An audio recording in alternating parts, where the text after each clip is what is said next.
पिछली वीडियो में कुछ ऐसा हुआ था कि हम लोग गए थे सुंदरलाल टोपीबाज के पास घर खरीदने के लिए और वहाँ पर उसने हमें पहले दिन काफी ही अजीबोगरीब घर दिखाए थे। जैसे कि कुछ घर बाहर से तो काफी ही बड़े दिख रहे थे, लेकिन जब अंदर जाके देखा तो मालूम पड़ा कि मैं खुद फिट नहीं हो रहा हूँ। कुछ घर तो अंदर से भी बड़े थे, लेकिन वहाँ पर तो संडास ही नहीं था। एंड गाइस आप ही बताओ, संडास के बिना हम घर कैसे खरीद सकते हैं? कुछ घर तो ऐसे थे कि समझ ही नहीं आ रहा था पेड़ के अंदर घर है कि घर के अंदर पेड़ है। एंड गाइस आप यकीन नहीं करोगे, वहाँ पर एक घर तो पूरा बर्फ से बना था। बर्फ से घर कौन बनाता है भाई? ये सब घटिया घर देखने के बाद हमें आखिर में एक घर पसंद आया भी था, क्योंकि वहाँ पर सब कुछ अवेलेबल था। यहाँ तक कि वहाँ पर संडास भी था और साथ में वहाँ पर एक बड़ी बालकनी भी थी, जहाँ पर खड़े होकर हम पूरा चप्पा चप्पा देख सकते थे। लेकिन ये सब चीजें होने के बाद भी पता है वो घर हमने क्यों नहीं खरीदा? क्योंकि गाइस वो घर एकदम आसमान की ऊंचाई में था। एंड मैंने आपको बताया है कि ऊंची जगहों से मेरी फट जाती है यार, इसलिए गाइस वो घर हमने नहीं खरीदा। पहले दिन हमें कोई भी घर पसंद नहीं आया, इसलिए दूसरे दिन हम वापस सुंदरलाल टोपीबाज के पास गए, ये सोच के कि शायद हमें कोई तो घर पसंद आ ही जाए। एंड गाइस वहाँ पर जो मेरे साथ हुआ वो मैंने कभी सोचा भी नहीं था। शुरुआत में हमने एक घर देखा जो काफी ही बड़ा था, लेकिन क्योंकि वहाँ पर हर जगह मकड़ी के जाले लगे हुए थे और साथ में वहाँ पर दो चचा भी थे जिन्होंने पूरे घर में बदबू फैला रखी थी, इसलिए वो घर हमने नहीं खरीदा। इसके बाद हम दूसरा घर देखने गए। एंड गाइस आप मानोगे नहीं, वो घर इतना आलीशान था कि ऐसा लग रहा था कि वहाँ पर अंबानी जी रहते होंगे। वो घर बाहर से जितना बड़ा दिख रहा था उससे कई गुना ज्यादा बड़ा तो वो अंदर से था। पूरा घर देखने के बाद मैंने फुल टू फाइनल डिसाइड कर ही लिया था कि ये घर तो अब मैं खरीद के रहूंगा। लेकिन जब मैं बाहर आया तो मुझे मालूम पड़ा कि ये घर तो पहले से ही बिक चुका है। ये देखने के बाद मेरा टोटली दिमाग खराब हो चुका था। एंड उसके बाद पता है क्या हुआ? कुछ नहीं, हम दूसरा घर देखने चले गए। एंड गाइस मम्मी कसम, वो घर तो बाहर से फुल भूतिया लग रहा था। मेरा मन हो रहा था कि मैं दरवाजे से ही भाग जाऊं, लेकिन उसके बाद भी हम अंदर गए। वो घर अंदर से तो काफी ही डरावना था, लेकिन साथ में अच्छा भी लग रहा था। फिर मुझे मालूम पड़ा कि वहाँ पर एक अंडरग्राउंड रास्ता भी है। मैं वहाँ गया और वहाँ जाना मेरी जिंदगी की सबसे बड़ी गलती थी। पता नहीं एकदम से क्या हुआ, मेरे पीछे डुक्कर पड़ गए। मुझे बिल्कुल समझ नहीं आ रहा था कि अब मैं क्या करूँ, क्योंकि मैं तो वहाँ घर देखने गया था, कोई डुक्करों के साथ पकड़म पकड़ाई खेलने नहीं गया था। मुझे तो लगने लग गया था कि मेरा खेल खत्म हो जाएगा। और उसके बाद पता नहीं फिर कहाँ से एकदम से गोलम भाई आ गए और फिर उसके बाद गोलम भाई ने जो धोया डुक्करों को, मजा ही आ गया। अगर तुम्हें अभी भी समझ नहीं आ रहा है कि मैं क्या बोल रहा हूँ तो एक बार जाके ये दोनों वीडियो देख लो, सब कुछ समझ में आ जाएगा।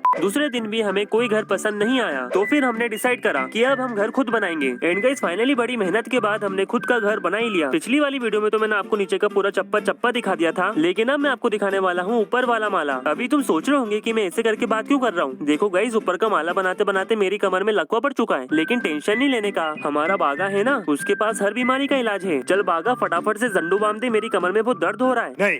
अरे फटाफट से जंडू बाम दे, जंडू बाम। मैं तुम्हारे बाप का नौकर नहीं हूँ। बागा जंडू बाम दे वरना तेरा मुंह तोड़ दूंगा। क्या इस डब्बे में रखा हुआ है? ओके अब तो बोल रहा है तो देख ही लेते हैं। अरे यार पता नहीं यहाँ पर तो क्या क्या रखा हुआ है। आई थिंक सो यही जंडू बाम है। चलो इसको पी के देखते हैं। यार इससे तो कुछ भी फर्क नहीं पड़ा। ओ ये क्या हुआ, मेरी कमर एकदम सीधी हो गई। वेल डन माय बागा बॉय, तू तो बड़ा कमाल का आदमी है यार। वो तो जैसी जिसकी सोच। ये ले खाली बोतल पकड़ो, निकल यहाँ से। ये बागा के जंडू बाम ने तो कमाल कर दिया। देखो क्या खतरनाक फुर्ती आ गई मेरे में। ओके गाइस अब हम तैयार है ऊपर जाने के लिए, लेकिन उससे पहले मैं थोड़ा सा खाना खा लूं, क्योंकि बहुत जोरदार भूख लगी है। चलिए देखते हैं आज बागा ने क्या बनाया है। अरे यार इसने नॉनवेज बना रखा है। ये बागा को मैंने इतनी बार बोल रखा है कि मैं मंगलवार को नॉनवेज नहीं खाता। क्या रे तेरे को बात समझ नहीं आती? नहीं।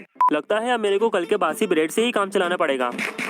एक सेकेंड, ये दया कहाँ चले गया? अरे भाई दया तू यहाँ क्या कर रहा है? तेरे को तो मैंने वहाँ बांध रखा था ना। गाइस ये दया का ऐसा ही है, बहुत बेवड़ा आदमी है, ये कहीं भी चले जाता है, इसलिए मैं इसको बांध के रखता हूँ। ये ले दया स्नीकर खा, क्योंकि जब तुझे भूख लगती है ना तो एकदम बेवड़ा बन जाता है। अब ठीक है? ठीक है। ओके गाइस हम दया को इन डुक्करों के बीच में ही रहने देते हैं और अपन यहाँ से निकलते हैं। अरे गोली बेटा अब तू कहाँ से आ गया? गाइस ये हमारी पड़ोस वाली आंटी का बेटा है, ये कभी भी मेरे घर में आ जाता है और मस्ती करता ही रहता है। गोली बेटा मस्ती नहीं। ओके गाइस अब फाइनली ऊपर जाने की घड़ी आ चुकी है। घड़ी से याद आया अभी टाइम क्या हो रहा है? ओ माय गॉड 7:30 बज चुके हैं। मेरा तारक मेहता का उल्टा चश्मा आ रहा होगा। गाइस मैं बस शो देख लूं, उसके बाद अपन पक्का ऊपर चलेंगे। ओके अब ज्यादा टाइम पास ना करते हुए अपन चलते हैं ऊपर। भगवान के पास नहीं, यहाँ पर जो सीढ़ियाँ लगी है ना उससे ऊपर जाएंगे। एंड हाँ मैं बता दूं इस वीडियो में भी शाउट आउट है, तो वीडियो को बस आखिरी तक देखते रहो। चल बागा मैं ऊपर जा रहा हूँ, ढंग से काम करना वरना इस महीने की पगार नहीं मिलेगी। ज्यादा बकबक नहीं करने का, काम करने का। चलो दया ऊपर चलो। ओके गाइस हम ऊपर तो आ चुके हैं, लेकिन यहाँ का टूर देने से पहले मैं आपको किसी से मिलवाना चाहता हूँ। ये है मेरे बाबूजी। पाए लागू बाबूजी। पता नहीं क्या हो गया है बाबूजी को, लगता है नाराज है मेरे से। चलिए कोई नहीं, इससे मिलिए। ये है मेरा भाई जेठिया। जेठिया सबको हाय बोल। हाँ? अरे हाँ नहीं बोलना है, हाय बोल हाय। नहीं।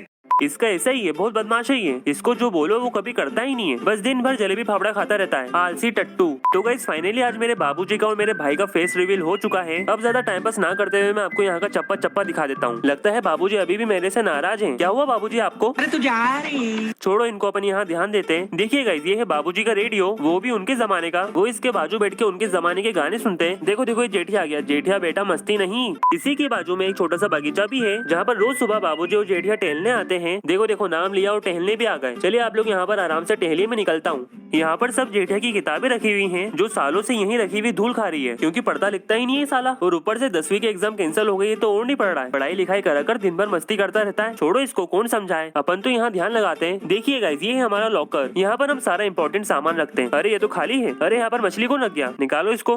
गाइस यहाँ पर है हमारी सी फेसिंग बालकनी, जहाँ से एकदम मस्त नजारा दिखता है। यहाँ पर खड़े होकर मैं सब पे नजर रखता हूँ। और ये जेठिया मेरे पे, देखो मेरी पप्पी लेके चले गया। यहाँ पर तो मैंने आपको सब दिखा दिया है, और क्या बाकी है? हाँ ये तो मैंने दिखाया ही नहीं। गाइस ये है हमारा संडास और इसके ऊपर जस्ट शॉवर लगा हुआ है। नहाना धोना हम सब इसी में कर लेते हैं। और ये है हमारी छोटी सी वॉशिंग मशीन, जिसके अंदर ऑब्वियसली हम कच्चे धोते हैं। यहाँ तक कि ये जेठिया के बदबूदार कच्चे भी मैं ही धोता हूँ, क्योंकि बहुत काम चोर है ये। ओके गाइस यहाँ का तो मैंने आपको चप्पा चप्पा दिखा दिया है। अब मैं आपको दिखाता हूँ बाबूजी और जेठिया का कमरा, जो यहाँ ऊपर साइड है। तो ये मेरे बाबूजी और जेठिया का कमरा है, लेकिन जेठिया सोता मेरे कमरे में ही है। देखो मैंने यहाँ पर बाबूजी के बेड के बाजू में जेठिया का बेड भी लगा रखा है, लेकिन उसके बावजूद भी सोता मेरे कमरे में ही है। जा अड़िया साला। ये है बाबूजी की अलमारी, जिसमें बाबूजी और जेठिया के कच्चे बनियान रखे हुए हैं। और इसी के बाजू में है टेबल, जहाँ पर हम सब बैठ के पत्ते खेलते हैं। यहाँ आप देखोगे तो ये मैंने स्पेशली बाबूजी के लिए लगवाया है। देखो बाबूजी का नाम लिया और बाबूजी आ गए। क्या हुआ बाबूजी, कुछ चाहिए आपको? नहीं। लगता है बाबूजी अभी भी मेरे से नाराज हैं। छोड़ो इनको, अपन यहाँ ध्यान देते हैं। तो गाइस इससे क्या होता है, इससे बाहर की धूप अंदर नहीं आती। और जो हमारे बाबूजी है ना, उनको धूप से एलर्जी है, उनका दिमाग सटक जाता है, इसलिए मैंने यहाँ पर ये लगवा रखे। क्या करे गाइस, बाबूजी की केयर करना पड़ती है। यहाँ पर आप नजर डालोगे तो यहाँ पर बाबूजी और जेठिया का सोफा रखा हुआ है, जिस पर रोज सुबह बैठकर बाबूजी चाय और जेठिया दूध पीता है। और नाश्ता करने के बाद इसके अंदर आके अपना मुंह धो लेते हैं। क्योंकि गाइस मैंने आपको बाबूजी और जेठिया का कमरा तो दिखा दिया है। अब मैं आपको दिखाता हूँ मेरा खुद का पर्सनल कमरा, जो मैंने स्पेशली नीचे बनवाया है, क्योंकि बाबूजी को गैस की प्रॉब्लम है और उनके साथ रहना एकदम इम्पॉसिबल है। इसलिए गाइस मैंने अपने लिए यहाँ पर एक पर्सनल रूम बनवा ही लिया। ये रूम मैंने स्पेशली अपने लिए बनाया है, इसलिए मैंने खर्चा भी ज्यादा किया है। आप देख ही सकते हो कि मैंने यहाँ पर एक एक्स्ट्रा छत भी लगवाई है, और साथ में ही मैंने दिवाली की लाइटिंग भी करवाई है। चलो अब आगे बढ़ते हैं। और आगे बढ़ते से गाइस आपको ये दिख रहा है, गाइस ये वही है जिस पर अपन चप्पल जूते उतारते हैं। देखो इस पर लिखा हुआ भी है, चप्पल यहाँ उतारे। चलो भाई हो गया टाइम पास, अब चलते हैं अंदर। यस गाइस यही है मेरा आलीशान कमरा। ये आपको जरूर छोटा लग रहा होगा, लेकिन मेरे लिए बहुत बड़ा है। ओके अब मैं एक एक करके आपको सारी चीजें दिखाता हूँ। सबसे पहले देखिए ये है मेरी आलीशान खिड़की, जो मेरे लिए एसी वाला काम करती है, क्योंकि गाइस यहाँ से एकदम मस्त ठंडी हवा आती है। खिड़की के जस्ट बाहर मैंने पेड़ पौधे लगा रखे हैं, क्योंकि रोज सुबह यहाँ पर कबूतर आते हैं और उनको मैं खाना खिलाता हूँ। खिड़की के जस्ट सामने आप देख ही सकते हो कि यहाँ पर एक किंग साइज बेड लगा हुआ है, जिसपे एक दिन जेठिया ने पोटी कर दी थी, एंड उसके बाद इसका रंग हमेशा के लिए पीला हो गया। अभी तुम सोच रहे होंगे कि मैं तो सिंगल लौंडा हूँ, लेकिन उसके बाद भी यहाँ पर दो बेड क्यों लगे हुए हैं? क्योंकि गाइस मेरे को एकदम फैल के सोने की आदत है, लेकिन वो भी मैं कर नहीं पाता हूँ, क्योंकि रात में जेठिया आ जाता है। बेड आज के लिए बस इतना ही करते हैं। अगर आप भी चाहते हो कि आप भी मेरे घर में पधारो, तो बस वीडियो पे 50,000 लाइक्स करवा दो, एंड नेक्स्ट वीडियो में मैं आपको इस वर्ल्ड का लिंक दे दूंगा। तो इसलिए वीडियो को मारो लाइक, चैनल पे नए हो तो करो सब्सक्राइब।